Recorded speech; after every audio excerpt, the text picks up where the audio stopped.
everybody, and welcome to Tiger Sidelines on MC22. This is Gabe DeArmond of PowerMizzou.com and Dave Matter of the St. Louis Post-Dispatch. I am merely Bo Bayman. We are here to discuss football because it's game week finally, and it'll be the Tigers and the Cowboys of Wyoming. It'll be Saturday at 6:30 on CBS Sports Network.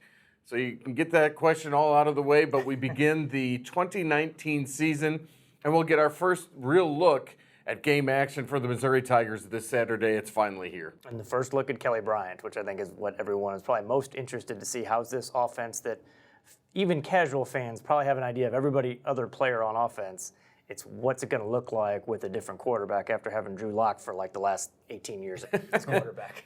And, you know, Gabe, we talked in the pre-show meeting, what is going on right now? Not much. They're just getting ready to play, and they need to play. Yeah, I mean, they're at practice, you know, the next 3 days. They'll fly out to Wyoming at some point on Friday, and we can go from complaining about things that don't matter at all to complaining about things that might matter a little bit. Absolutely. What do we know about Wyoming, the first opponent? I mean, the first week is always so kind of going in blind because there's new players in new positions. They got a quarterback who played a little bit last year, and they really took advantage of the redshirt rule with him, didn't they? Yeah, Sean Chambers, he's listed as a redshirt freshman. So in the past, we'd say, oh gosh, he's never played a college game. But actually, he's played 4, and they won 3 of his starts last year. Never throws the ball. He's a runner. I mean, he ran for 100 yards, I think, in all of his wins, and they were all at the end of the year last year.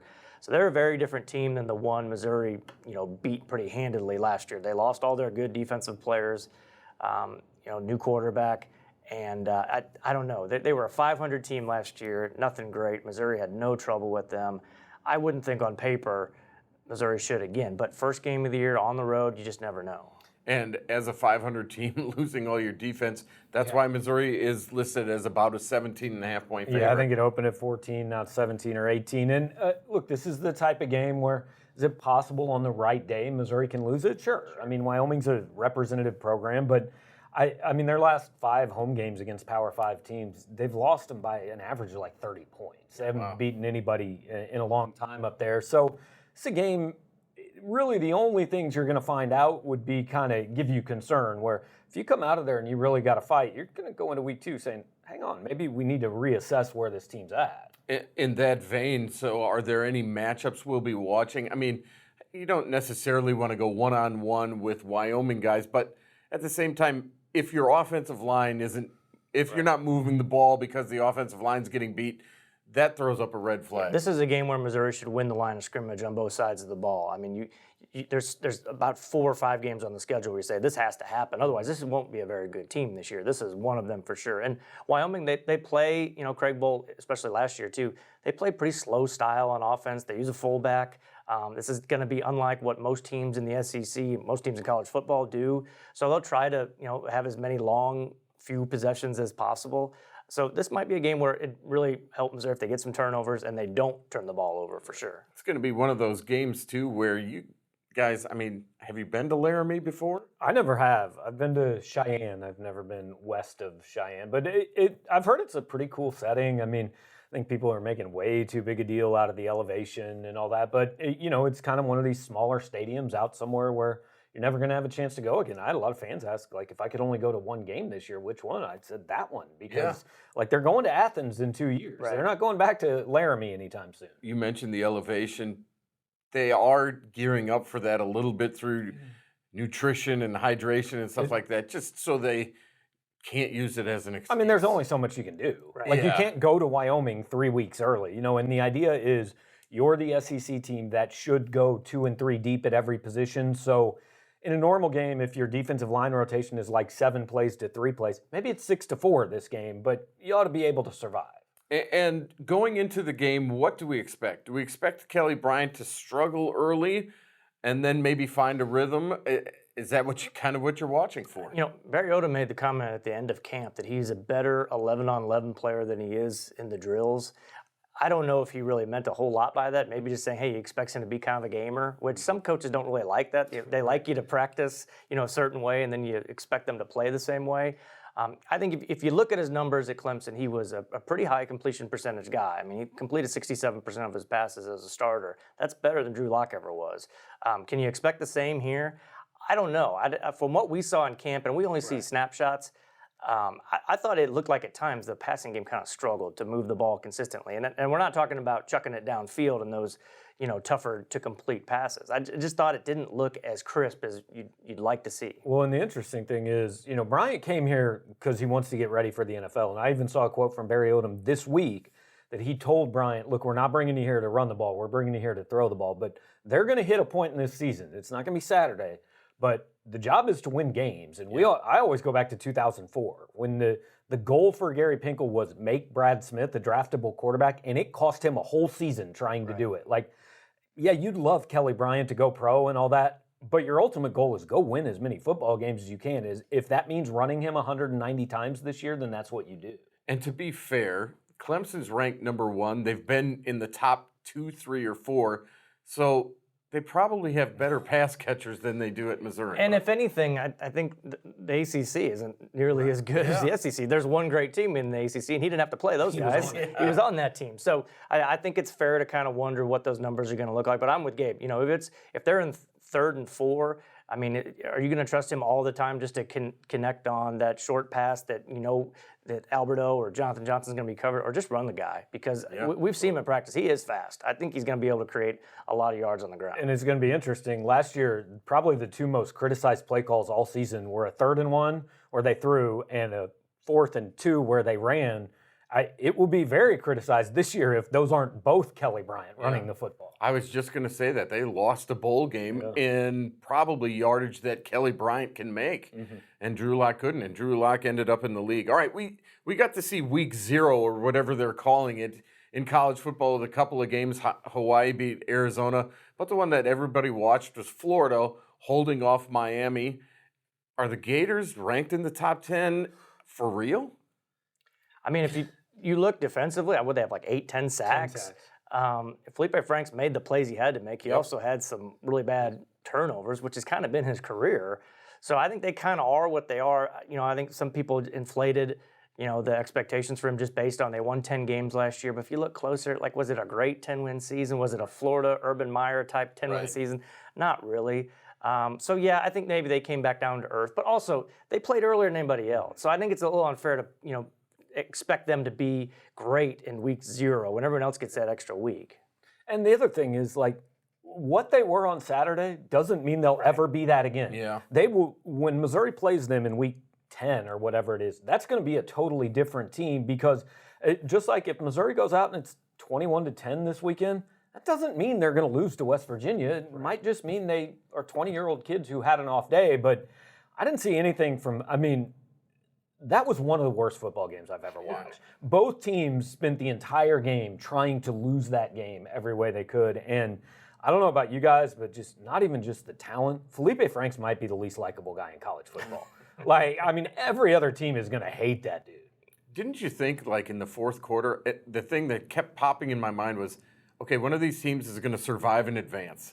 I mean, that's kind of what it was. Yeah. I mean, they weren't playing very well. But one team probably had to win, and they were going to win. Yeah, and I think Florida has pretty good talent. I mean, they do. It's not like it was a couple of years ago where we were like, how is this team, putting a team out on the field? It's Florida. They should be better than this. They have talent. And I think Dan Mullen's a really good coach. It just might not be as easy as maybe some people expected. We've talked a lot of times on this show. One of the differences between the Big 12 and the SEC was in the Big 12, you always started off with the 4 weeks, no conference games. I mean, you got a game this week that's number 3 Georgia at Vanderbilt. I mean, you jump right into the fire. How do you feel about that? I like it because what the SEC does better than anything else, and don't get me wrong, it's the best football league in the country and all that, what they do better than anything else is marketing. And so while everybody else is playing games nobody cares about, you've got Auburn and Oregon, Alabama's played those games in the past. You've got a conference game in week 1. You've got another one in week 2. So while you're out here watching, Oklahoma play Southeast Louisiana and Ohio State play the Citadel or whatever, you're seeing actual football games that impact the season. And then you get a pseudo bye week a little bit later on when Georgia might play Louisiana Monroe or somebody like that, let's say in late October or November, and that's kind of an advantage to recoup. The league gets criticized that week a little bit, but those coaches don't care, because if you're Nick Saban and you're playing the Citadel, hey, you got Auburn the next week. This is good to have for your team. Last year, that was a little bit more interesting than people meant it to be. Absolutely. A couple of other games that we'll watch. Ole Miss will be at Memphis. South Carolina will be at North Carolina. And then we did find out that SEC Nation will be here for week 2 when West Virginia is here. And that should be a good football game, and it's a good really showcase for the Missouri football program. It's going to be interesting. They can't have it on campus because the show goes till 11 and kickoff's at 11. So they've got to have it right outside the stadium. I wonder what kind of crowd they'll have behind the cameras when it's. I also assumed it had a little something to do with the traditional backdrop at Mizzou currently being a construction site and not wanting Jesse on TV. But, Paul's here, and it's good for people that are going to go do that thing. And as the home opener, there'll be a lot of people excited about it. And as you said, if they're right outside the stadium, they'll all be there. One other thing we should touch on, big announcement between Missouri and Arkansas, going to be played at Little Rock this year, and then next year in Kansas City. Yeah, and people are going to complain about it because that's what people do. But first of all, Missouri, before Jim Sturk was here, promised Kansas City, you're going to get another game, because the last time you had a game, it was against a team that didn't draw anybody, and oh, by the way, it was at the end of the worst week in campus history, so the Missouri fans didn't go either, so they promised another Power 5 game. I think it makes sense because, on Black Friday, the students aren't here. Right. People from Kansas City and St. Louis largely, I know longtime season ticket holders who didn't come to that game because it was the day after Thanksgiving, so you're now at least getting one of your big cities and say, hey, you don't have to drive 2 hours to this game, you can drive 20 minutes, and I think it'll be well attended. Yeah, I don't think it's the right move if it's October or September and you're moving the Georgia game or the South Carolina game, because that's not right. You want to build a home field advantage. But we've seen those crowds. Unfortunately, it's senior day, or I guess it won't be anymore. Won't be now, Now they'll move that game up. But, nobody's coming out for that Black Friday game. And we'll see. Arkansas is dealing with kind of a similar challenge, too, now moving their game off campus for the next 3 years and putting that thing in Little Rock. And we don't think this is it's 3 years for Arkansas. I think this is a one-time deal for Missouri. I don't think it's going to be a habit. And if you remember, a couple of years ago, it was kickoff at 1:30. It was really, really cold. And people, last year was miserable. Yeah, people got up and said, you know what? Not doing it. So, you can understand why, to Gabe's point, put it in Kansas City, let that fan base just drive there for a couple hours and then be at home. All right, we're going to take a break. When we come back, we will check the old tweet machine. You're watching Tiger Sidelines right here on MC22.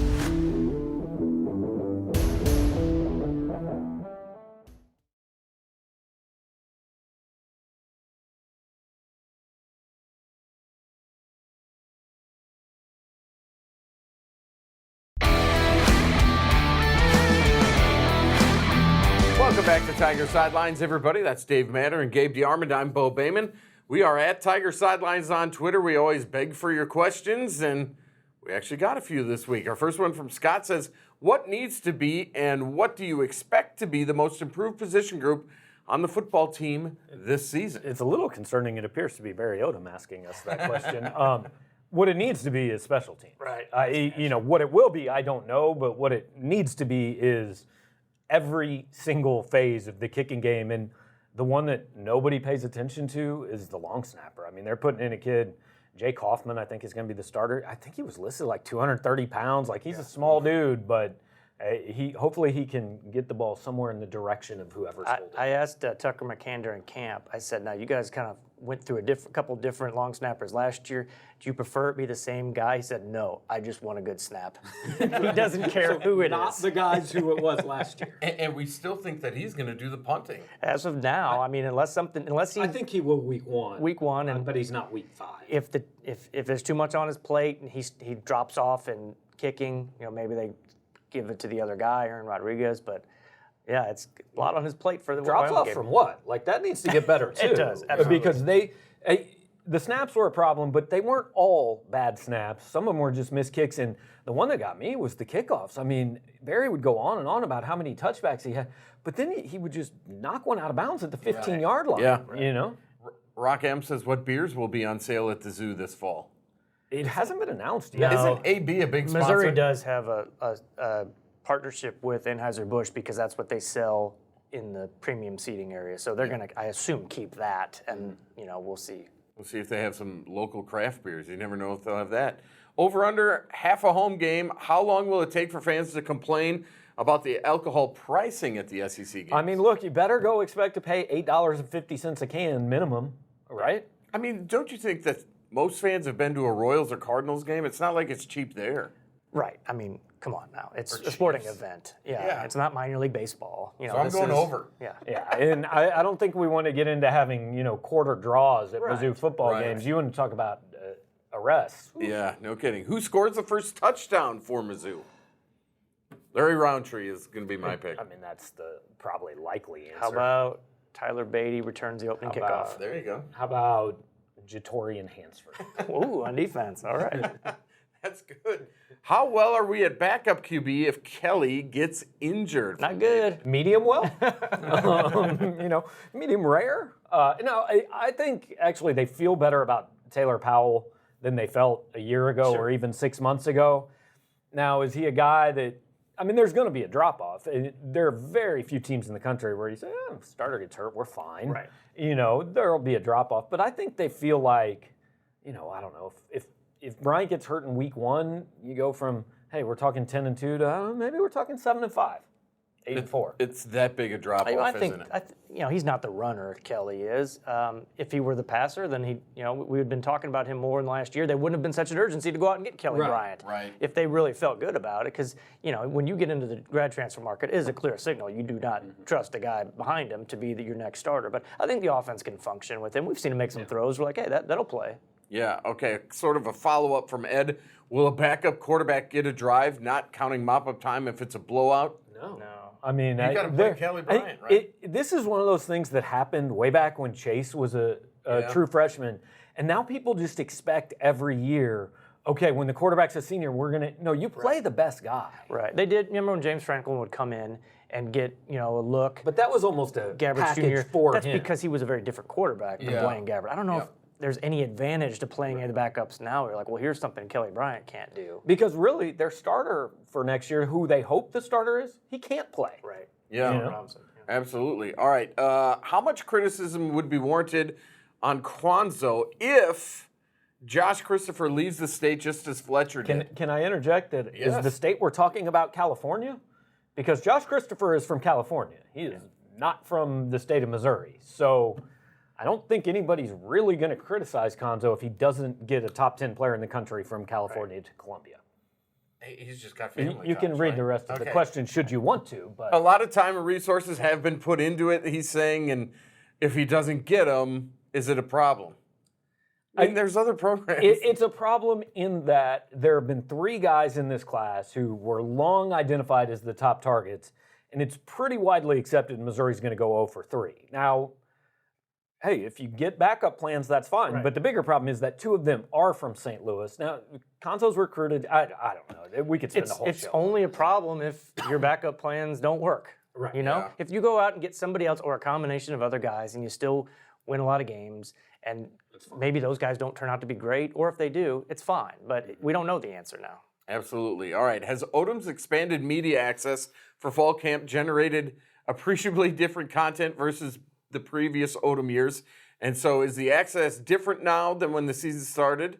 And we'll take your answer off here. Your thoughts, Dave? First time, long time. I thought camp was better. I thought there was more of a variety of stories that were done because we got more of a variety of coaches and more so players. I don't know about the season though. I mean, so far we're leaving here to go to media day, and already half the guys we've requested aren't available, and they're guys that are team captains and senior leaders and those types. So I'm not sure about in season. And again, we gave Missouri a lot of credit in fall camp for opening things up. I think they deserve that credit, but there were a lot of media days yesterday, and I'm seeing all these tweets like depth charts being handed out with 37 oars or depth charts not being handed out.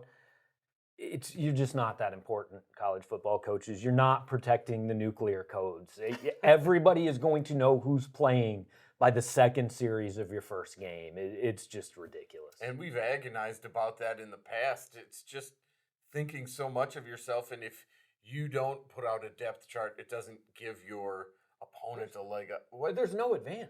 There's no advantage. These coaches, they get paid a lot of money, obviously. They're control freaks, but they realize that once that game kicks off till it's over, they can't control anything. They can make calls, but they really can't control. What can they control? They can control access to their program. And some of them go above and beyond, trying to do that. But at the same time, Clemson is wide open, and they're pretty good from what I see. It seems to be working for them, not Yeah. too big of a distraction. All right, let's take a break. Thanks for all those tweets. Don't forget you can tweet us anytime. And we especially like the tweets during and right after the game at Tiger Sidelines, and we'll talk about those next week. Yeah, just don't send them directly to Gabe. We'll take a break. When we come back, we'll talk about some of the other sports that have kicked off, like soccer. You're watching Tiger Sidelines on MC22.